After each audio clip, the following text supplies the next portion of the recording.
Hello दोस्तों, good morning. मेरा नाम धीरज और आप देख रहे हैं धीरज सीटेट एकेडमी। चलिए तो आज हम वीडियो की शुरुआत करते हैं। ये जो क्लास आप देख रहे हैं 6 to 8 के लिए है। ठीक है, इसमें हम लोग क्या करेंगे कि सामाजिक विज्ञान का टोटल 150 क्वेश्चन को सॉल्व करने वाले हैं।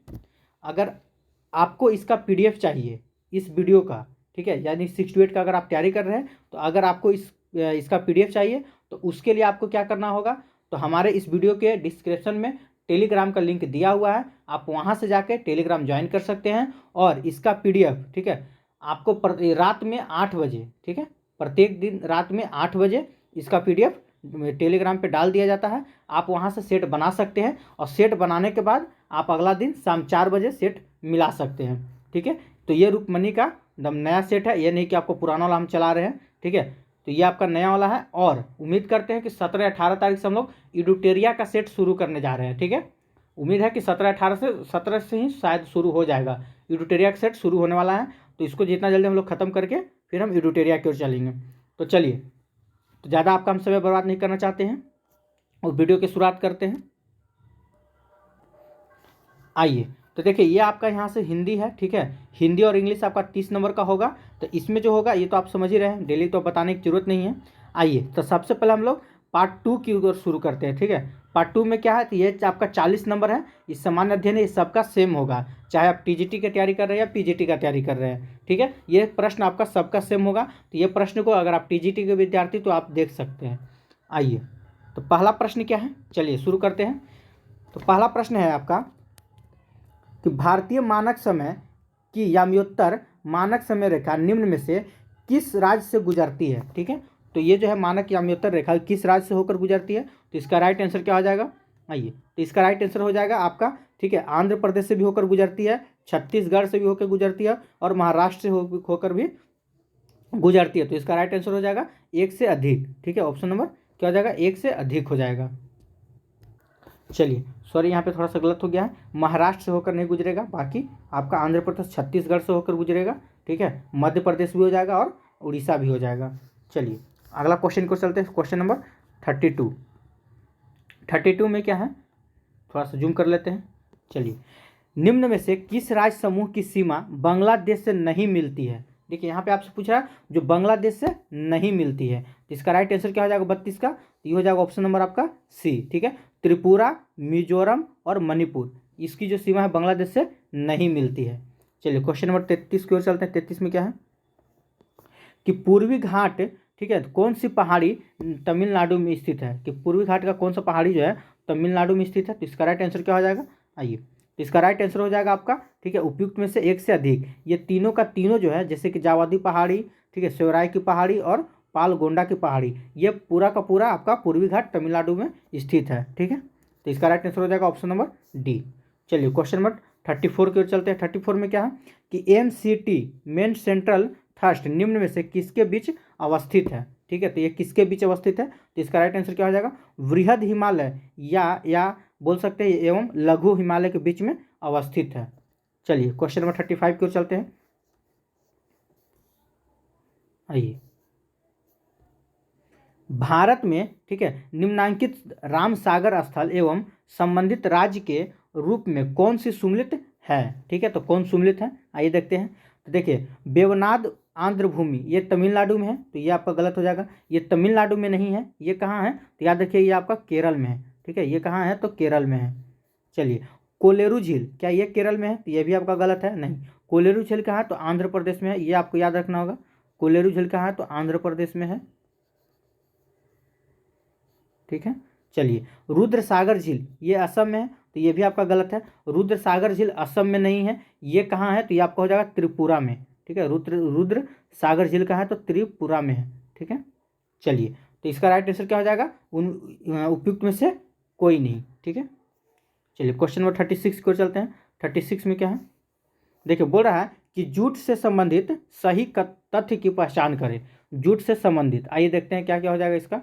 देखिए सबसे पहले कि जूट रबी फसल है, तो यह आपका बिल्कुल सही है कि जूट जो है वो आपका रबी फसल है। जब रबी फसल है तो ये तो खरीफ फसल होगा नहीं, तो ऐसी कट गया आपका। चलिए, जूट का उत्पादन करने के लिए आवश्यक उच्च तापमान जो है कितना होना चाहिए, 25 डिग्री सेल्सियस से लेकर 30 डिग्री सेल्सियस होना चाहिए, याद रखिएगा। जूट का उत्पादन करने के लिए उसका तापमान कितना होना चाहिए, 25 डिग्री से लेकर 30 डिग्री सेल्सियस होना चाहिए। चलिए, आवश्यक वार्षिक वर्षा जो है कितना होना चाहिए, 180 सेंटीमीटर से 160 सेंटीमीटर से लेकर 200 सेंटीमीटर होना आवश्यक है। यानी ये भी सही है आपका, ये भी सही है। यानी कि ऑप्शन नंबर 1, 3, 4 किस ऑप्शन में आपको दिख रहा है, तो ऑप्शन नंबर आपको दिख रहा होगा 1 में। ठीक है, तो ऑप्शन नंबर आपका राइट आंसर क्या हो जाएगा, ऑप्शन नंबर 1। चलिए 37 नंबर क्वेश्चन क्यों चलते हैं। 37 में क्या है, आइए, माजुली नदी द्वीप भारत के किस राज्य में है। ठीक है, तो ये किस राज्य में हो जाएगा, 37 का राइट आंसर। चलिए आप लोग आंसर कीजिए, आंसर नहीं करते हैं। आइए, ये हो जाएगा आपका असम में। कहाँ पे है माजुली नदी द्वीप, तो असम राज्य में स्थित है। चलिए क्वेश्चन नंबर 38 की ओर चलते हैं। 38 में क्या है, आइए, गंगा के मैदानी क्षेत्र की जलवायु कोपेन की जलवायु वर्गीकरण के किस वर्ग में आता है। ठीक है, ये किस वर्ग में आएगा, तो CWG के वर्ग में आएगा। चलिए क्वेश्चन नंबर 39 की ओर चलते हैं। क्या है, वन रिपोर्ट 2021 के अनुसार बिहार के कुल भौगोलिक क्षेत्रफल के वन क्षेत्र में की उपस्थिति लगभग कितनी प्रतिशत है। कहने का मतलब कि 2021 के अनुसार बिहार में, ठीक है, भौगोलिक क्षेत्र में वन क्षेत्र का उपस्थिति लगभग कितना प्रतिशत है, तो 39 का राइट आंसर क्या हो जाएगा। देखिए इसका हो जाएगा आपका, देखिए कहीं कहीं अगर पूरा पूरी दे तो 8% आपका राइट आंसर हो जाएगा।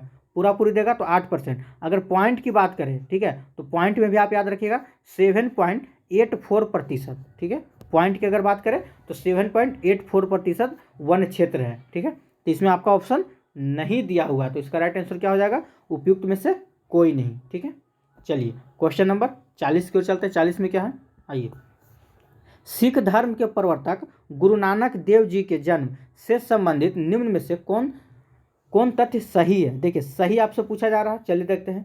तो सबसे पहली बात हम जानते हैं कि गुरु नानक जी का जन्म कब हुआ था। ठीक है, तो आप लोग को याद होगा 1469 में। कहाँ हुआ था, तो तलवंडी। तलवंडी कहाँ पड़ता है, तो पाकिस्तान में, याद रखिएगा तलवंडी कहाँ पड़ता है, तो पाकिस्तान में। ठीक है, चलिए तो ये दोनों तो आपका सही हो गया। दूसरी बात, अच्छा इनकी मृत्यु की अगर हम बात करें तो मृत्यु कब हुआ था, तो 1539 में इनकी मृत्यु हुई थी।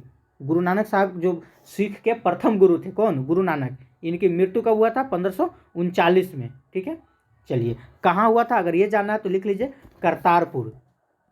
चलिए कहाँ हुआ था, तो आप लिख सकते हैं करतारपुर में। ठीक है, सॉरी,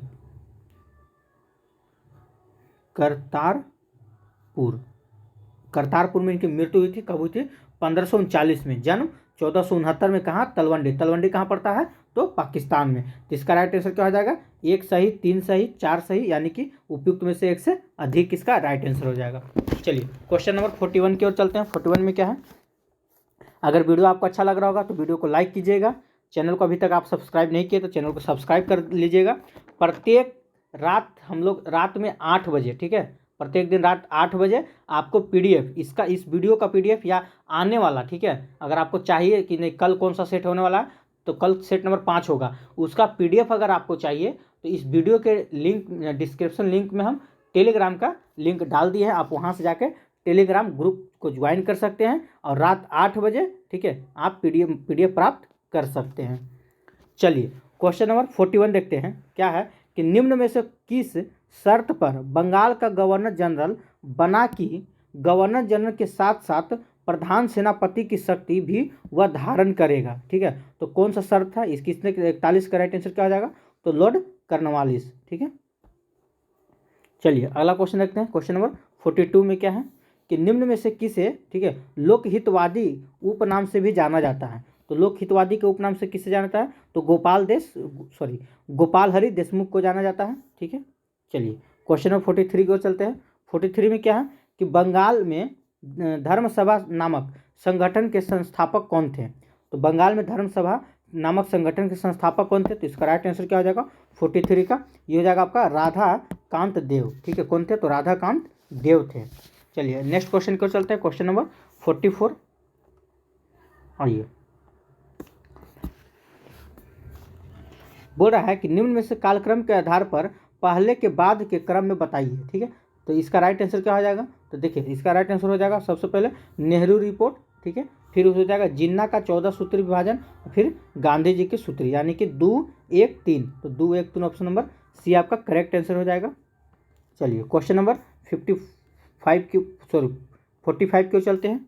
आइए, 1857 के विद्रोह का नेतृत्व बेगम हजरत महल द्वारा कहाँ किया गया था?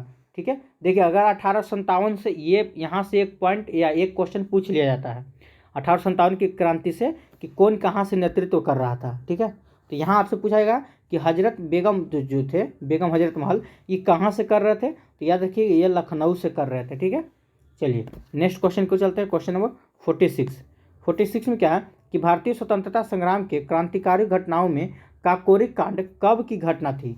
तो काकोरी कांड जो थी कब की घटना थी? तो याद रखिए 1925 की घटना थी। ठीक है, चलिए नेक्स्ट क्वेश्चन को चलते हैं। क्वेश्चन नंबर 47 में क्या है? आजाद दस्ता का प्रथम बार गठन कहाँ किया गया था? तो इसका राइट आंसर क्या हो जाएगा? आजाद दस्ता का प्रथम बार गठन कहाँ किया गया था? तो 47 का राइट आंसर हो जाएगा नेपाल में। ठीक है, कहाँ किया गया था? तो नेपाल में किया गया था। चलिए अगला क्वेश्चन को चलते हैं। क्वेश्चन नंबर 48 में क्या है कि गांधी जी को पहली बार बिहार लाने वाले राजकुमार शुक्ल की जन्मस्थली वर्तमान में बिहार के किस जिला में है? ठीक है, देखिए क्वेश्चन को कितना घुमा दिया। पहले पूछा जाता था कि गांधी जी को चंपारण आने के लिए प्रेरित कौन किया था? तो राजकुमार शुक्ल, ये आंसर होता था। लेकिन अब आपसे एकदम घुमा को पूछ रहा कि राजकुमार शुक्ल का, ठीक है, जन्म जो था बिहार के किस जिला में हुआ था? ठीक है, तो याद रखिए पूर्वी चंपारण। ठीक है, यानी कि पूर्वी चंपारण उनका जन्म हुआ था। किसका? तो राजकुमार शुक्ल का। चलिए क्वेश्चन नंबर 49 की ओर चलते हैं। 49 में क्या है? चलिए अगला प्रश्न देखते हैं। क्वेश्चन नंबर 49 क्या है कि विधान परिषद की संरचना का उल्लेख संविधान के किस अनुच्छेद में है? ठीक है, तो किस अनुच्छेद में है? तो इसका राइट आंसर क्या हो जाएगा? अनुच्छेद 171 में है। चलिए नेक्स्ट क्वेश्चन देखते हैं। क्या है कि भारतीय प्रतिभूति एवं विनिमय बोर्ड की स्थापना कब हुई थी? तो इसका स्थापना कब हुआ था? तो इसका राइट आंसर क्या हो जाएगा? 1988 में किया गया था। अगला प्रश्न देखते हैं क्या है, इसका देख लीजिएगा। इसका राइट आंसर क्या हो जाएगा? 51 का ऑप्शन नंबर आपका सी हो जाएगा। चलिए 52 नंबर क्वेश्चन देखते हैं। ये भी आपका मैथ है, इसका भी आप लोग आंसर देख लीजिए। इसका राइट आंसर हो जाएगा ऑप्शन नंबर सी। चलिए 53 नंबर क्वेश्चन देखते हैं। 53 का राइट आंसर क्या हो जाएगा? तो ऑप्शन नंबर आपका सी हो जाएगा 25। अगला प्रश्न देखते हैं। 54 नंबर क्वेश्चन क्या है? आइए 54 का राइट आंसर क्या हो जाएगा? तो ऑप्शन नंबर आपका 1 हो जाएगा, 125 हो जाएगा। चलिए 55 का राइट आंसर क्या हो जाएगा? तो देखिए 55 का इसमें आपका ऑप्शन नहीं था, ऑप्शन उपयुक्त में से कोई नहीं। इसको जब आप मिलाइएगा, हम गिन चुके हैं, तो उसमें आपका 22 आंसर आएगा। ठीक है, कितने त्रिभुज हैं? तो आपका 22 ऑलरेडी त्रिभुज है इसमें। चलिए अगला प्रश्न देखते हैं। क्वेश्चन नंबर 56 का राइट आंसर क्या आ जाएगा? इसका बी भी मार सकते हैं, सी भी मार सकते हैं, या उपयुक्त में से एक से अधिक भी मार सकते हैं। आपका जो मर्जी होगा, क्योंकि दोनों ऑप्शन आपका सेम दिया हुआ है। चलिए 57 नंबर क्वेश्चन देखते हैं। तो 57 का राइट आंसर क्या हो जाएगा? तो वो हो जाएगा आपका 154। आइए 58 नंबर क्वेश्चन देखते हैं। इसका राइट आंसर हो जाएगा आपका 0। 59 नंबर क्वेश्चन देखते हैं। इसका राइट आंसर आपका हो जाएगा थोरियम। चलिए चलिए यहाँ से हम लोग पढ़ते हैं क्या है। आइए क्या है अगला प्रश्न कि कारों, ट्रकों और बुलडोजरों के टायरों में ट्रेड क्यों बनाए जाते हैं? ठीक है, तो ट्रेड क्यों बनाए जाते हैं? इसका राइट आंसर क्या हो जाएगा? 40-60 का।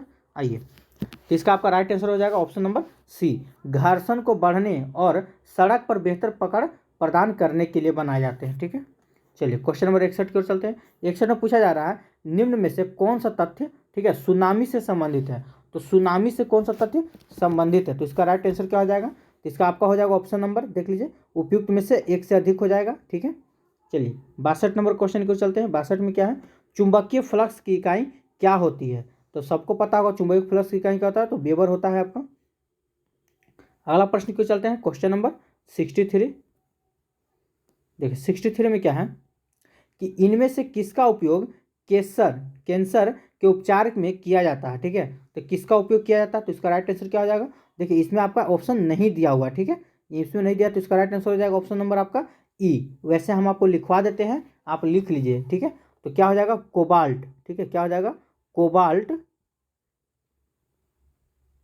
कोबाल्ट समस्थानिक, कोबाल्ट के समस्थानिक। इसका राइट आंसर हो जाएगा कोबाल्ट के समस्थानिक। ठीक है, चलिए नेक्स्ट क्वेश्चन की ओर चलते हैं। Question number 64। आइए एनोडीकरण की प्रक्रिया में किस अम्ल का उपयोग किया जाता है? ठीक है, तो किस अम्ल का उपयोग किया जाता है? तो 64 का राइट आंसर क्या हो जाएगा? तो ये हो जाएगा आपका ऑप्शन नंबर 2, ठीक है। तनु सल्फ्यूरिक अम्ल का उपयोग किया जाता है। चलिए 65 नंबर क्वेश्चन देखते हैं। 65 में क्या है, नवजात बच्चे के शरीर में लगभग कितनी हड्डियां होती हैं, ठीक है। तो कितना होता है, तो ये लगभग 300 होती है। अगला प्रश्न देखते हैं, क्वेश्चन नंबर 66 में क्या है कि इनमें से कौन सा पौधों की वृद्धि मापने के लिए प्रयुक्त उपकरण है, ठीक है। तो प्रयुक्त उपकरण कौन हो जाएगा 66 का, तो इसका राइट आंसर हो जाएगा ऑप्शन नंबर बी, ठीक है, क्रेस्कोग्राफ। चलिए 67 नंबर क्वेश्चन देखते हैं। 67 में क्या है, भारत की पहले क्षेत्रीय AI न्यूज एंकर लिसा को कहाँ लॉन्च किया गया, ठीक है। तो AI जो थी न्यूज एंकर लिसा, उसे कहाँ मतलब नियुक्त किया गया, तो उड़ीसा में लॉन्च किया गया। चलिए क्वेश्चन नंबर 68 देखते हैं। 68 में क्या है कि किस राज्य सरकार ने महिलाओं के लिए, ठीक है, लाडली बहन योजना शुरू की, तो क्यों कौन सी सरकार किया था, तो मध्य प्रदेश, याद रखिएगा। लाडली बहन योजना किसने शुरू किया था, तो मध्य प्रदेश ने। 69 नंबर क्वेश्चन को चलते हैं। 69 में क्या है कि राष्ट्रमंडल खेल 2022 में कितने, ठीक है, भारत ने कितने स्वर्ण पदक जीते, तो कितने स्वर्ण पदक जीते थे, तो याद रखिएगा 22, ठीक है। ये क्वेश्चन आपके लिए मोस्ट इंपॉर्टेंट होगा, इसको आप स्टार लगा लीजिएगा, ठीक है। चलिए तो अगला देखते हैं क्वेश्चन नंबर 70। 70 में क्या है कि वर्ष 2023 में, ठीक है, वर्ष 2030 में साहित्य के लिए नोबेल पुरस्कार किसे दिया गया था, तो साहित्य के लिए नोबेल पुरस्कार किसे दिया गया 70 का, तो जॉन फॉन्से को दिया गया, ठीक है। ऑप्शन नंबर ए हो जाएगा आपका।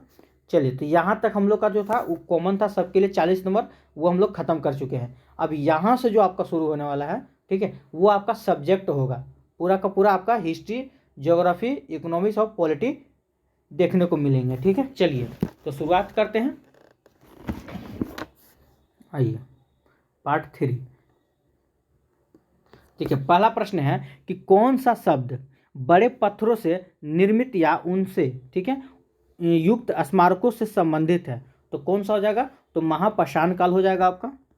अगला प्रश्न देखते हैं क्या है कि निम्नलिखित में से कौन अपनी बाजार नियंत्रण नीति के लिए विशेष रूप से, ठीक है, प्रसिद्ध है। तो बार बार आपके जब भी सेट में अलाउद्दीन खिलजी का नाम आता है तो हमारे तरफ से बताया था कि बाजार नियंत्रण प्रणाली की शुरुआत किसने किया था, अलाउद्दीन खिलजी ने। हर सेट में हम आप लोग को बताते हैं, ठीक है।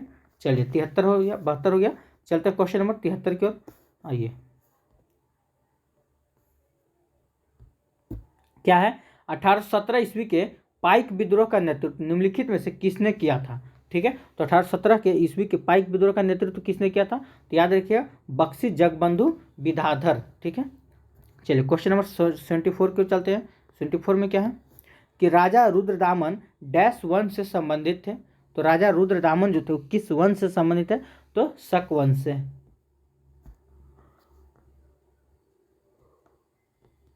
अगला प्रश्न देखते हैं, पार्श्वनाथ डैश जैन तीर्थकर थे, तो पार्श्वनाथ जो थे वो 23वें तीर्थकर थे। चलिए अगला प्रश्न देखते हैं कि मौर्य साम्राज्य के पूर्वी भारतीय प्रांत की राजधानी कहाँ थी, ठीक है। तो मौर्य साम्राज्य की पूर्वी भारतीय प्रांत की राजधानी कहाँ थी, तो इसका राइट आंसर क्या हो जाएगा, तो ये हो जाएगा आपका तौसली, ठीक है। कहाँ थी, तो तौसली में। अगला प्रश्न देखते हैं क्वेश्चन नंबर 77। महाराष्ट्र में अजंता गुफाओं की चित्रकारी और मूर्तियां निम्नलिखित में से किस धर्म से संबंधित है, तो ये किस धर्म से संबंधित है, तो 77 का राइट आंसर क्या हो जाएगा, ये हो जाएगा आपका बौद्ध धर्म से संबंधित है। चलिए 78 नंबर क्वेश्चन को चलते हैं। 78 में क्या है, नई दिल्ली में इंडिया गेट स्मारक को किस युद्ध में मारे गए भारतीय सैनिकों की याद में बनाया गया था, ठीक है। तो किस युद्ध में मारे गए भारतीय सैनिकों की याद में बनाया गया था, 78 का राइट आंसर क्या हो जाएगा, तो प्रथम विश्व युद्ध में। चलिए अगला प्रश्न को चलते हैं, क्वेश्चन नंबर 79। क्या है, साइमन कमीशन डैश में भारत भेजा गया था, तो कब आया था, तो इसका राइट आंसर क्या हो जाएगा, 1928 में। साइमन कमीशन भारत कब आया था, 1928 में। ऑप्शन आपका नहीं दिया हुआ, तो इसका राइट आंसर क्या हो जाएगा, उपयुक्त में से कोई नहीं। चलिए 80 नंबर प्रश्न को चलते हैं। क्या है कि मुगल साम्राज्य में शाहजहां ने कब से कब तक शासन किया था, तो शाहजहां का शासनकाल 1628 से लेकर, ठीक है, 1658 ईस्वी तक था। ऑप्शन नंबर सी आपका राइट आंसर हो जाएगा। चलिए 81 नंबर क्वेश्चन को चलते हैं कि सल्तनत काल 1206 ईस्वी से लेकर 1526 ईस्वी के दौरान दिल्ली पर कितने राजवंशों ने शासन किया था, ठीक है। तो कितने राजवंशों ने शासन किया था, तो इसका राइट आंसर क्या हो जाएगा, तो ऑप्शन नंबर सी 5 राजवंशों ने शासन किया था। चलिए अगला प्रश्न क्वेश्चन देखते हैं। 82 नंबर क्या है कि लोधी वंश का संस्थापक ठीक है, शासक निम्नलिखित में से कौन था? तो इसका लोधी वंश का कौन हो जाएगा? तो इसका राइट आंसर हो जाएगा आपका बहलोल लोधी। ठीक है, चलिए अगला क्वेश्चन देखते हैं। क्वेश्चन नंबर 83 क्या है? बंगाल के गवर्नर जनरल को निम्नलिखित में से किस अधिनियम के द्वारा भारत का गवर्नर जनरल बनाया गया था? ये मोस्ट इंपोर्टेंट अब VVI क्वेश्चन है, इसको आप अच्छे से याद कर लीजिएगा या स्क्रीनशॉट कर लीजिएगा। ठीक है, तो 83 का राइट आंसर क्या हो जाएगा? तो चार्टर अधिनियम 1933। ठीक है, देखिए फिर से एक बार बता देते हैं कि भारत के गवर्नर जनरल को निम्नलिखित में से किस अधिनियम के द्वारा भारत का गवर्नर जनरल बनाया गया? तो कौन सा अधिनियम था? चार्टर अधिनियम। ठीक है, 1833। अगला क्वेश्चन क्यों चलते हैं? Question number 84। आइए 84 में क्या है कि चोल प्रशासन के संदर्भ में, ठीक है, वेटी शब्द का अर्थ डैश होता है। तो क्या होता है? तो इसका राइट आंसर हो जाएगा कर। ठीक है, अगला क्वेश्चन क्यों चलते हैं? Question number 85। 85 में क्या है कि सिकंदर की मृत्यु के बाद, ठीक है, सिकंदर की मृत्यु के बाद चंद्रगुप्त मौर्य द्वारा पराजित हुए सिकंदर के सेनापति का नाम क्या था? ठीक है, तो सिकंदर के सेनापति का नाम क्या था? Seleucus Nicator. ठीक है, अगला प्रश्न देखते हैं। क्वेश्चन नंबर 86 में क्या है कि दूसरी शताब्दी ईसा पूर्व के दौरान, ठीक है, हेलियोडोरस निम्नलिखित में से किसके दरबार में राजदूत के रूप में आए थे? ठीक है, तो किसके दरबार में राजदूत के रूप में आए थे? तो 86 का राइट आंसर क्या हो जाएगा? तो भागभद्र। ठीक है, भागभद्र के दौरान में आते हैं। चलिए अगला क्वेश्चन देखते हैं। Question number 87। 87 में क्या है कि नरसिंह वर्मन प्रथम, जिन्हें मल्ललाल के नाम से जाना जाता था, डैश राजवंश के शासक थे। तो किस राजवंश के शासक थे? तो इसका राइट आंसर क्या हो जाएगा? तो पल्लव वंश के। ठीक है, किस वंश के थे वो? पल्लव वंश के थे। चलिए नेक्स्ट क्वेश्चन देखते हैं। क्वेश्चन नंबर 88 में क्या है कि माओ डी डांग किस देश की साम्यवादी आंदोलन का नेता था? ठीक है, तो किस देश का था? तो इसका राइट आंसर क्या हो जाएगा? तो चीन हो जाएगा। अगला प्रश्न क्यों चलते हैं। Question number 89। 89 में क्या है कि चीन में 1911 ईस्वी के विद्रोह का क्या परिणाम हुआ? ये मोस्ट इंपोर्टेंट है, ये आपका 9th या 10th क्लास के लिया गया। ठीक है, 10th क्लास के बुक से लिया गया। ये SCERT का एकदम क्वेश्चन उठाया गया है। ठीक है, एकदम आपका वहीं से उठाया गया 10th क्लास से। चीन एक है ना, चीन करके चैप्टर, उसी से लिया गया। ठीक है, तो इसका राइट आंसर क्या हो जाएगा 89 का? तो याद रखिएगा, एक गणतंत्र की स्थापना। ठीक है, ऑप्शन नंबर आपका ए हो जाएगा। अगला प्रश्न क्यों चलते हैं। Question number 90। 90 में क्या है, निम्नलिखित में से कौन सा युग्म गलत है? ठीक है, तो कौन सा युग्म गलत है? तो इसका राइट आंसर क्या हो जाएगा? जूनागढ़ का किला। ठीक है, ये आपका कर्नाटक में नहीं है। चलिए अगला क्वेश्चन क्यों चलते हैं। Question number 91। 91 का क्या है कि देश और उनकी राजधानियों के संदर्भ में निम्नलिखित में से कौन सा युग्म सही है? ठीक है, तो कौन सा युग्म सही है? तो इसका राइट आंसर क्या हो जाएगा? म्यांमार और नाइपिंडिया। ठीक है, ये आपका सही है। चलिए 92 नंबर क्वेश्चन देखते हैं कि कोरोमंडल का मैदान भारत की डैश दिशा में अवस्थित है। तो इसका राइट आंसर क्या हो जाएगा? 92 का, ये हो जाएगा आपका दक्षिणी दिशा में। 93 नंबर क्वेश्चन क्यों चलते हैं। क्या है तो पंजाब हिमालय डैश नदियों के मध्य स्थित है। ठीक है, तो किस नदी के बीच में स्थित है? तो 93 का राइट आंसर क्या हो जाएगा? तो ये हो जाएगा आपका सिंधु और सतलज नदी के बीच में स्थित है। चलिए अगला क्वेश्चन क्यों चलते हैं। Question number 94। 94 में क्या है, आइए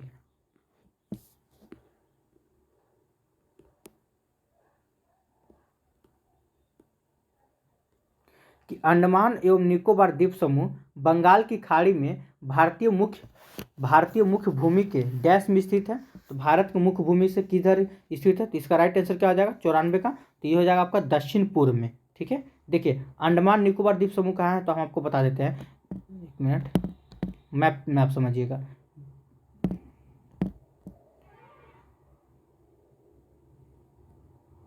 ये आपका इस तरह का भारत हो गया। ठीक है, देखिए बस समझिएगा, थोड़ा सा तिरछा हो जाएगा। इधर आपका हो जाएगा बंगाल की खाड़ी, यहाँ पे। ठीक है, बंगाल की खाड़ी, और इधर इसी को हम लोग क्या बोलते हैं? पूरब बोलते हैं। अब इसको हम लोग दक्षिण, इसको पश्चिम, अब इसको हम उत्तर बोलते हैं। तो आपका जो है ना अंडमान निकोबार यहाँ पे है। ठीक है, अंडमान निकोबार यहाँ पे है। ठीक है, तो देखिए ये आपका दक्षिण हो गया, ये आपका पूरब हो गया। तो यहाँ और यहाँ के एरिया को हम क्या, यहाँ क्या है आपका अंडमान निकोबार है, तो दक्षिण और पूरब बोलते हैं। ठीक है, ये साइड का एरिया को हम क्या बोलते हैं? दक्षिण और पूरब बोलते हैं। चलिए तो इसका राइट आंसर क्या हो जाएगा? दक्षिण पूरब। चलिए क्वेश्चन नंबर 95 की ओर चलते हैं। क्या है, निम्नलिखित में से कौन सा पर्वत शिखर पूर्वी घाट में स्थित है? ठीक ठीक है। तो कौन सा पर्वत शिखर जो है पूर्वी घाट में स्थित है, तो इसका राइट आंसर क्या हो जाएगा, महेंद्रगिरी। ये कहाँ है, तो ये आपका उड़ीसा में, ठीक है, याद रखिएगा महेंद्रगिरी कहाँ है, तो उड़ीसा। अगला क्वेश्चन देखते हैं, क्वेश्चन नंबर 96 में क्या है कि निम्नलिखित में से कौन सा, ठीक है, भारत के पश्चिमी तट पर स्थित एक प्रमुख बंदरगाह है, ठीक है। तो भारत के पश्चिमी तट पर स्थित प्रमुख बंदरगाह कौन है, तो कांडला बंदरगाह, ठीक है, ये आपका पश्चिम तट पर स्थित गुजरात में है।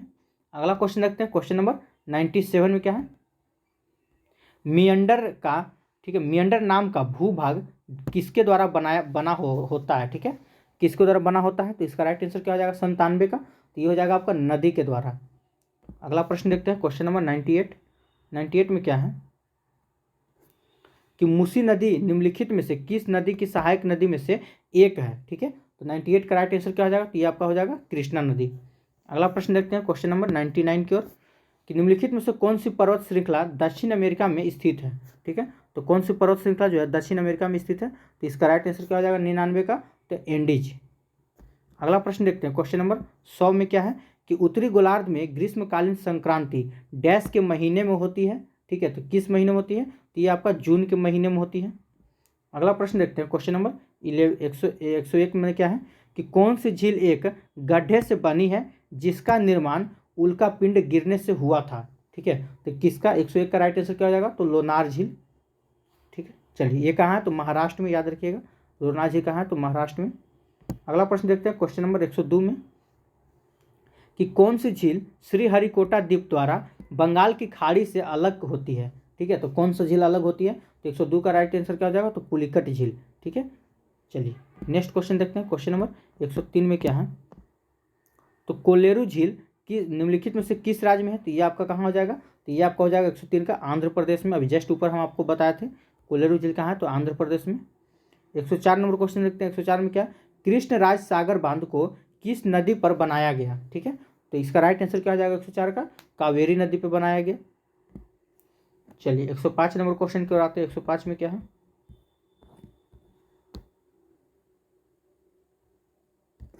आइए, भारत विश्व के कुल भौगोलिक क्षेत्र का कितना प्रतिशत भाग, ठीक है, पूर्ण संख्या में पूर्णीकृत करे, ठीक है, मतलब बताना है कितना परसेंट है। तो इसका राइट आंसर क्या हो जाएगा, तो ये आप रखिएगा, इसका आपका हो जाएगा 2%, ठीक है। यहाँ ऑप्शन आपका नहीं दिया है, यानी कि उपयुक्त में से कोई नहीं, ठीक है। इसका राइट आंसर हो जाएगा 2%। अगला प्रश्न क्यों चलते हैं, क्वेश्चन नंबर 106। 106 में क्या है कि सिंधु और गंगा नदी प्रणालियों के बीच, ठीक है, जल विभाजन पर कौन सा शहर स्थित है, तो इसका राइट आंसर क्या हो जाएगा, तो अंबाला शहर स्थित है। अगला प्रश्न देखते हैं, पृथ्वी के वायुमंडल में कितने प्रतिशत नाइट्रोजन गैस मौजूद है, तो कितना प्रतिशत पर नाइट्रोजन गैस है, तो हम जानते हैं 28% पे आपका नाइट्रोजन गैस है। चलिए 108 नंबर क्वेश्चन देखिए चलते हैं, 108 में क्या है, किस नक्षत्र को द ग्रेट बियर के नाम से भी जाना जाता है, तो कौन सा नक्षत्र को कहते हैं, सप्तवर्षी को हम क्या कहते हैं, great bear, the great bear के नाम से भी जानते हैं। चलिए 109 नंबर क्वेश्चन देखते हैं, 109 में क्या है कि तापी नदी निम्नलिखित में से किस राज्य में प्रवाहित नहीं होती है, ठीक है। तो 109 का क्या हो जाएगा, ये आपका हो जाएगा राजस्थान, ठीक है। चलिए 110 नंबर क्वेश्चन चलते हैं, 110 में क्या है कि धूपगढ़ी की पहाड़ी किस राज्य में स्थित है, ठीक है। तो ये किस राज्य में हो जाएगा 110 का, ये हो जाएगा आपका मध्य प्रदेश, ठीक। चलिए नेक्स्ट क्वेश्चन को चलते हैं, क्वेश्चन नंबर 111 में क्या है, आइए, भारत के महानिवादी, ठीक है, के रूप में नियुक्त होने के लिए आवश्यक योग्यता कितनी है, ठीक है। तो कितनी है, तो इसके राइट आंसर क्या हो जाएगा 111 का, तो यह हो जाएगा आपका सर्वोच्च न्यायालय के न्यायाधीश, ठीक है, ऑप्शन नंबर सी हो जाएगा। चलिए 112 नंबर क्वेश्चन को चलते हैं कि भारत में केवां संविधान संशोधन, ठीक है, अधिनियम या संवैधानिक संशोधन अधिनियम 1988 द्वारा मतदान की आयु 21 वर्ष से घटाकर कितना 18 वर्ष कर दिया, तो 21 वर्ष से घटाकर 18 वर्ष 61वां संविधान संशोधन, ठीक है, 1988 में, ठीक है, 61वां संविधान संशोधन 1981 में, सॉरी 88 में बच्चों का जो उम्र आयु जो था 21 वर्ष वोट देने का अधिकार, उसे घटाकर कितना कर दिया गया, तो 18 वर्ष कर दिया गया था, ठीक है। नेक्स्ट क्वेश्चन को चलते हैं, क्वेश्चन नंबर 113 में क्या है कि भारत के संविधान की डैश अनुसूची राज्यों के नाम और उनके आधिकारिक क्षेत्रों से संबंधित है, ठीक है। तो 113 का राइट आंसर क्या हो जाएगा, तो कौन सा हो जाएगा आपका प्रथम क्षेत्र से। अगला प्रश्न देखते हैं, क्वेश्चन नंबर 114 में क्या है, आइए, कि प्रसिद्ध केशवानंद भारती 1973 वाद निम्नलिखित में से किस मामले से संबंधित था। ठीक है, तो 1973 में जो हुआ था केशवानंद भारती किस मामले से संबंधित था, तो 114 का राइट आंसर क्या आ जाएगा, तो इनका जो था प्रस्तावना का उत्तराधित्व। ठीक है, अगला क्वेश्चन क्यों चलते हैं, क्वेश्चन नंबर 115 में क्या है,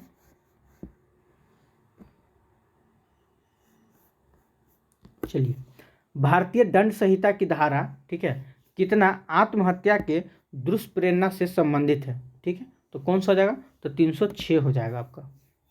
अगला प्रश्न चलते हैं, क्वेश्चन नंबर 116 में क्या है,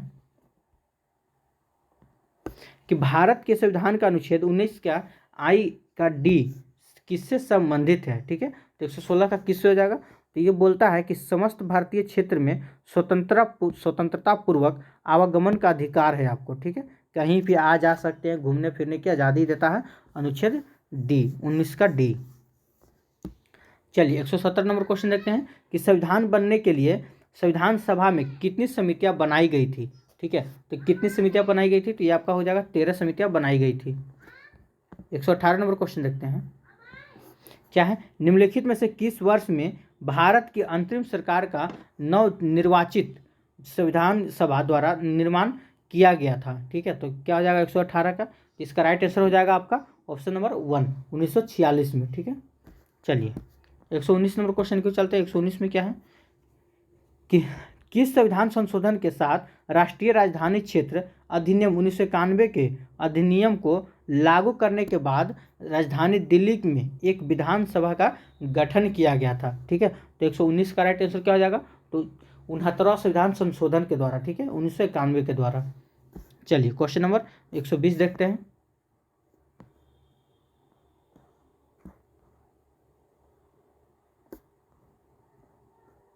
आइए, क्या है, भारत के संविधान के निम्नलिखित में से किस अनुच्छेद में धन विधेयक का उल्लेख किया गया है। तो धन विधेयक का उल्लेख किस में किया गया, तो 120 का राइट आंसर क्या हो जाएगा, तो हो जाएगा अनुच्छेद 110 में। अगला प्रश्न की चलते हैं, क्वेश्चन नंबर 121 में क्या है, भारतीय संविधान के डैश के अंतर्गत केंद्र सरकार द्वारा अनुमानित प्राप्तियों और व्यय का वार्षिक वित्तीय विवरण संसद के दोनों सदनों के समक्ष प्रस्तुत किया जाना अनिवार्य किया गया है। ठीक है, तो 121 का राइट आंसर क्या हो जाएगा, तो ये आपका हो जाएगा ऑप्शन नंबर, ठीक है, 112, अनुच्छेद 112 ऑप्शन नंबर 2। 122 नंबर क्वेश्चन क्यों चलते हैं, 122 में क्या है, कि नई लोकसभा निर्वाचित होने के उपरांत वर्तमान लोकसभा के अंतिम सत्र हेतु निम्नलिखित में से कौन सा शब्द प्रयोग किया जाता है। ठीक है, तो कौन सा शब्द प्रयोग किया जाता है, तो 122 का राइट आंसर क्या हो जाएगा, लोम डक। ठीक है, सॉरी, लेम डक। चलिए 123 नंबर क्वेश्चन देखते हैं, कि भारत के संविधान के निम्नलिखित भागों में से कौन सा भाग, ठीक है, मुख्य रूप से संघ और राज्य के बीच संबंधों में संबंधित है। ठीक है, तो 123 का राइट आंसर क्या हो जाएगा, तो भाग 11। ठीक है, चलिए क्वेश्चन नंबर 124 की ओर चलते हैं, क्या है 124 में, किसके अंतर्गत भारतीय प्रशासनिक सेवा और भारतीय पुलिस सेवा को, ठीक है, संसद द्वारा सृजित सेवाएं माना जाता है। तो किसके द्वारा माना जाता है, तो 124 का राइट आंसर क्या हो जाएगा, ऑप्शन नंबर सी, अनुच्छेद 312 के तहत। चलिए 125 नंबर क्वेश्चन देखते हैं, क्या है, किस राज्य का राज्यपाल किसके प्रसादरित अपना त्याग पत्र या त्याग पत्र जो होता है पद धारण करता है, सॉरी त्याग पत्र नहीं है, पद को धारण करता है। तो इसका राइट आंसर क्या हो जाएगा 125 का, ये हो जाएगा आपका भारत के राष्ट्रपति। ठीक है, 126 नंबर क्वेश्चन को चलते हैं, कि भारत की अक्षमता निधि का संरक्षक कौन होता है। ठीक है, तो 126 का क्या हो जाएगा, तो ये आपका राष्ट्रपति होता है। चलिए 127 नंबर क्वेश्चन चलते हैं, निम्नलिखित में से कौन सा भारतीय संविधान की 7वीं अनुसूची में, ठीक है, राज्य में 7वीं अनुसूची के राज्य में शामिल मामला है। ठीक है, तो 127 का राइट आंसर क्या हो जाएगा, तो बाजार और मेले, ये किस में आता है, तो 7वीं अनुसूची में सम्मिलित है। चलिए 128 नंबर क्वेश्चन देखते हैं, कि भारतीय संविधान के निम्नलिखित अनुच्छेदों में से कौन सा राष्ट्रीय अनुसूचित जाति का आयोग से संबंधित है। ठीक है, तो 128 का राइट आंसर क्या हो जाएगा, अनुच्छेद 338। अगला प्रश्न देखते हैं 129 नंबर क्वेश्चन क्या है, कि संसद के द्वि सदनों की संयुक्त बैठक की अध्यक्षता कौन करता है, ठीक है। तो 129 का राइट आंसर क्या हो जाएगा, तो लोकसभा के अध्यक्ष कौन करता है, तो लोकसभा के अध्यक्ष करता है, ठीक है। चलिए क्वेश्चन नंबर 130 की ओर चलते हैं। 130 में क्या है, भारत के संविधान के अनुच्छेद 213 के तहत घोषित अध्यादेश को इनमें से किसके द्वारा प्रत्याहत किया जा सकता है, ठीक है। तो किसके द्वारा किया जा सकता है, तो ये आपको सिर्फ राज्यपाल के द्वारा किया जा सकता है। अगला प्रश्न देखते हैं, क्वेश्चन नंबर 131 में क्या है, आइए।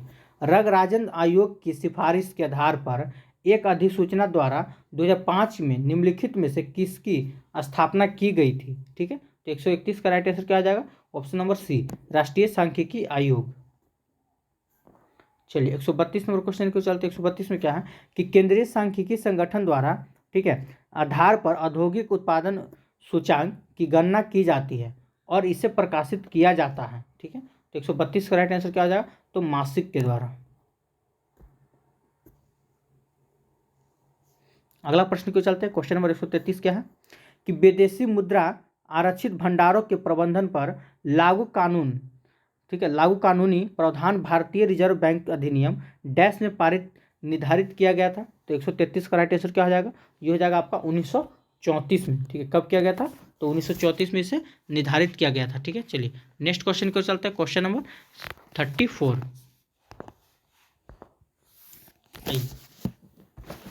क्या है कि सरकार के कराधान और व्यय निर्णयों का प्रबंधन करती है या करता है, कौन करता है, तो 134 का राइट आंसर क्या हो जाएगा, राजकोषीय नीति।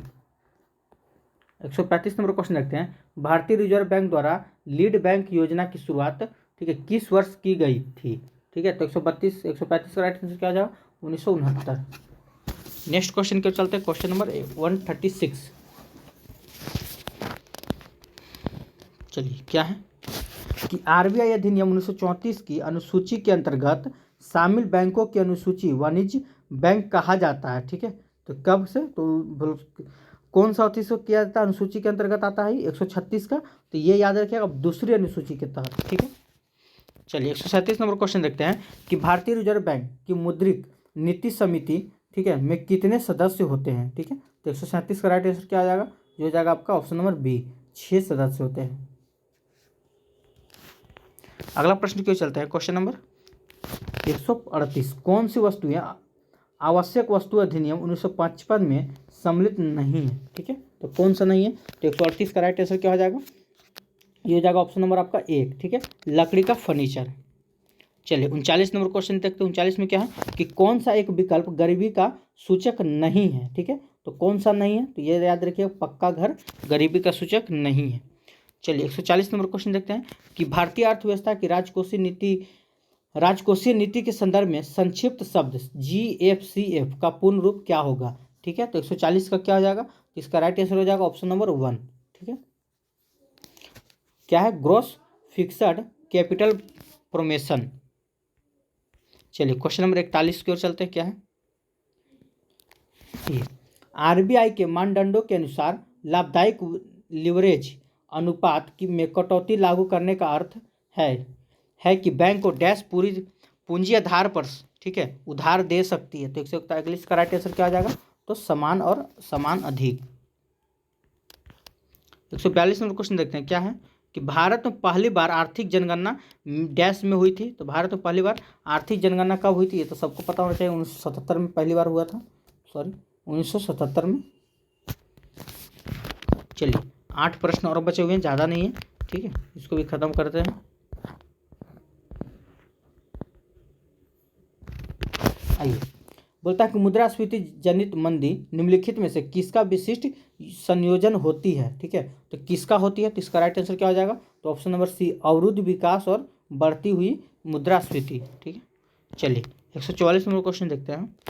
क्या है, भारतीय अर्थव्यवस्था की राजकोषीय नीति के संदर्भ में आर्थिक उत्पादन में से निविष्ट घटाने पर निम्नलिखित में से क्या प्राप्त होता है, ठीक है। तो 139 का राइट आंसर क्या हो जाएगा, तो इसका राइट आंसर हो जाएगा आपका ऑप्शन नंबर 2, ठीक है, GVA हो जाएगा।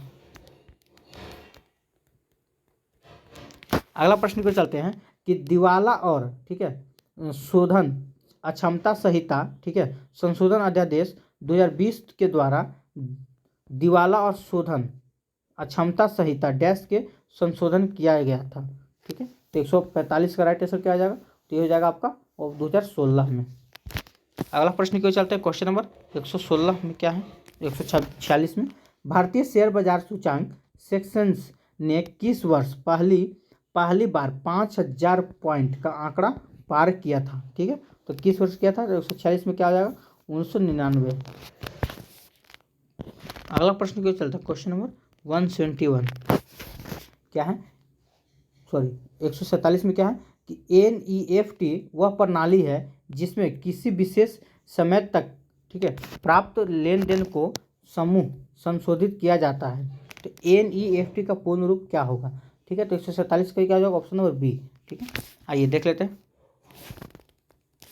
148 नंबर क्वेश्चन में क्या है,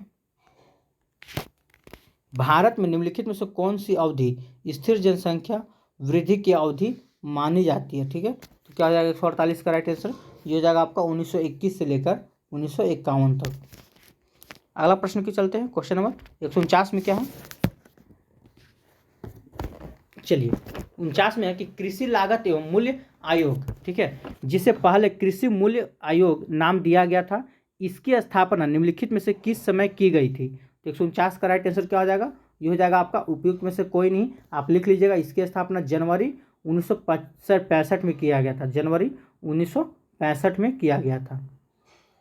चलिए अगला क्वेश्चन देखते हैं 150 में क्या है, GST वस्तु एवं सेवा कर परिषद का अध्यक्ष निम्नलिखित में से कौन होता है, ठीक है। तो कौन होता है, तो इसका राइट आंसर क्या हो जाएगा, तो केंद्रीय वित्त मंत्री होता है। कौन होता है, केंद्रीय वित्त मंत्री होता है। चलिए तो इस प्रकार से हम लोग 80 के बाद जो था आपका, ठीक है, वो कर चुके हैं। अब चलते हैं आपका इंग्लिश और हिंदी में, ठीक है। चलिए तो देख लेते हैं आपका हिंदी और इंग्लिश क्या है। देखिए 30 नंबर में आपको मात्र 9 नंबर लाना है। अगर आप सेट मार रहे हैं तो एक बार आप सेट मिलाइएगा कि 30 में आपका 9 नंबर आता है कि नहीं, ठीक है। चलिए तो आज मिला के देखिएगा 30 में आप कितना नंबर लाते हैं। आइए पहले इंग्लिश की बात कर ले, तो देखिए एक का राइट आंसर क्या हो जाएगा, तो एप्पल, ठीक है। 2 का राइट आंसर क्या हो जाएगा, तो इसका भी आपका ए हो जाएगा एप्पल। 3 का देख लेते हैं, 3 का राइट आंसर क्या हो जाएगा, तो 3 का हो जाएगा आपका ऑप्शन नंबर बी। चलिए 4 का क्या हो जाएगा, तो 4 का भी आपका हो जाएगा बी। आइए 5 का राइट आंसर क्या हो जाएगा, तो ऑप्शन नंबर बी हो जाएगा। 6 का राइट आंसर क्या हो जाएगा, तो 6 का आपका ऑप्शन नंबर सी हो जाएगा। 7 का आंसर क्या हो जाएगा, तो 7 का ऑप्शन नंबर आपका बी हो जाएगा। चलिए 8 का राइट आंसर क्या हो जाएगा, तो ये ऑप्शन नंबर आपका बी हो जाएगा। ये गधान से आप इसको पढ़ लीजिएगा एक बार, पढ़ने के बाद क्या होगा कि नीचे इसका जो भी आंसर उत्तर दिया हुआ ये आपसे बन जाएगा, ठीक है। तो 109, चलिए तो 9 का खाली देख लेते हैं, 9 का राइट आंसर क्या हो जाएगा, तो ऑप्शन नंबर 1 हो जाएगा। 110 का राइट आंसर क्या हो जाएगा, तो 10 का आपका ऑप्शन नंबर डी हो जाएगा, उपयुक्त में से एक से अधिक। चलिए 11 का राइट आंसर क्या हो जाएगा, 11 का आपका उपयुक्त में से एक से अधिक, यानी कि 2 आंसर इसका हो जाएगा। चलिए क्वेश्चन नंबर 12 की ओर चलते हैं। 12 में क्या है, तो 12 का राइट आंसर हो जाएगा ऑप्शन नंबर आपका 1। चलिए 13 में क्या हो जाएगा, तो 13 का हो जाएगा आपका ऑप्शन नंबर बी, छात्रावस्था। चलिए 14 का राइट आंसर क्या हो जाएगा, तो ये हो जाएगा आपका ऑप्शन नंबर बी, सॉरी 14 का हो जाएगा ऑप्शन नंबर बी, ठीक है। 14 का हो जाएगा बी। 15 का राइट आंसर क्या हो जाएगा, तो 15 का ऑप्शन नंबर आपका सी हो जाएगा। चलिए 16 का राइट आंसर क्या हो जाएगा, तो 16 का होगा आपका, ठीक है, ऑप्शन नंबर बी। 17 का क्या हो जाएगा, नास्तिक, ऑप्शन नंबर आपका सी हो जाएगा। चलिए 18 का राइट आंसर क्या हो जाएगा, तो ये हो जाएगा ऑप्शन नंबर आपका 1। 19 का राइट आंसर क्या हो जाएगा, तो 19 का हो जाएगा ऑप्शन नंबर आपका 1 हो जाएगा। 19 का आपका 1 हो जाएगा। चलिए 20 का राइट आंसर क्या हो जाएगा, तो 20 का आपका सी हो जाएगा।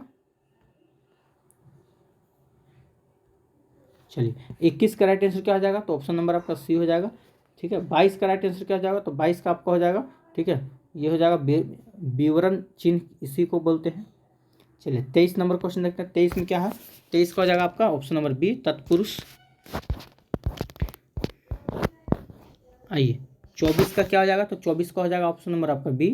25 का राइट आंसर क्या हो जाएगा, तो इसका भी ऑप्शन नंबर आपका बी हो जाएगा। चलिए 26 का राइट आंसर क्या हो जाएगा, तो ऑप्शन नंबर आपका 1 हो जाएगा। 27 का राइट आंसर क्या हो जाएगा, तो ये भी आपका ऑप्शन नंबर 1 हो जाएगा। 28 का क्या हो जाएगा, तो आपका बी हो जाएगा। चलिए 29 का राइट आंसर क्या हो जाएगा, तो ऑप्शन नंबर आपका बी हो जाएगा। आइए 29 का क्या हो जाएगा, ऑप्शन नंबर आपका बी हो जाएगा। और 30 आज का लास्ट प्रश्न, इसका क्या हो जाएगा, ऑप्शन नंबर आपका 1 हो जाएगा। चलिए तो इस प्रकार आज हम लोग सेट 4 नंबर खत्म करती हैं।